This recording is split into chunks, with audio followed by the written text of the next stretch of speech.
Nashik road येथील Gorewadi traction रोडवर साईनगर येथे काही अज्ञात चोरट्यांनी अशोक लेलँड कंपनीची चारचाकी गाडी काल रात्री 1:30च्या सुमारास चोरून नेल्याची घटना घडली आहे। रवींद्र भालेराव यांची अशोक लेलँड कंपनीची MH15 2141 चारचाकी गाडी दारात लावलेली असताना काही अज्ञात इसमांनी रात्री 1:30च्या सुमारास गाडी चोरून नेल्याची घटना घडली आहे।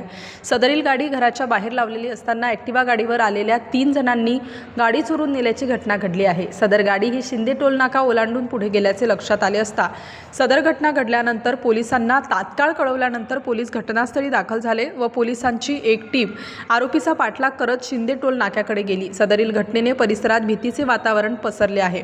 गाडी चोरून जात असताना गाडीचा धक्का एका लोखंडी गेटला लागल्यामुळे आवाज झाला, त्यामुळे परिसरातील नागरिक जागे झाले आणि गाडी जाताना दिसून आली। सदरील परिसरात चोरीच्या घटना वाढलेल्या असल्यामुळे परिसरातील नागरिकांमध्ये लहान मुलांमध्ये भीतीचे वातावरण निर्माण झाले आहे।